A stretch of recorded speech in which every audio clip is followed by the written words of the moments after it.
দেখো তো কেমন লাগতেছে। তুমি তো বললে থানা। দরদ সিনেমার বিগেস্ট নিয়ে কিছু কথা বলবো এই ভিডিওতে। আসসালামু আলাইকুম, আশা করি সবাই ভালো আছেন।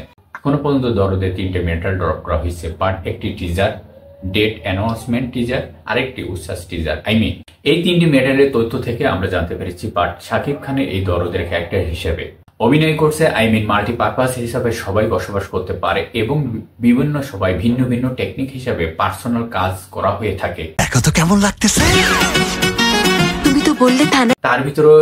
তার ভিতরে অসংখ্য খুন রয়েছে। শাকিব খান তার ওয়াইফের কাছে বুঝাইতে চেয়েছে তার পার্সোনাল বিষয়। শাকিব খানের পরবর্তীতে কিছুই মনে রাখতে পারে না। পার্ট দরদ সিনেমার মজার ব্যাপার হচ্ছে তার ওয়াইফ বলছে তুমি আবারও খুন করতে যাচ্ছ, কিছু তার মাথার বিরুদ্ধে ঘুরছে।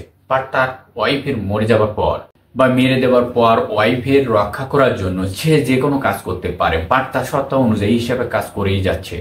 সে এখনো পর্যন্ত একের পর এক মারা করেই চলছে। বাট বা তার ওই সমস্ত লোকজন তার ওয়াইফের পাশে এসেছিল, বাট তার ওয়াইফের কাছে কোনো না কোনো ভাবেই যোগাযোগ ছিল। বাট একের পর এক এরপর বা সিনেমার শেষে গিয়ে জানতে পারে বিষয়টা। ওভারঅল ভিডিওটা ছিল এ পর্যন্তই এবং সবাই সবার জন্য দোয়া করবেন, ভালো থাকবেন, সুস্থ থাকবেন। আল্লাহ হাফেজ।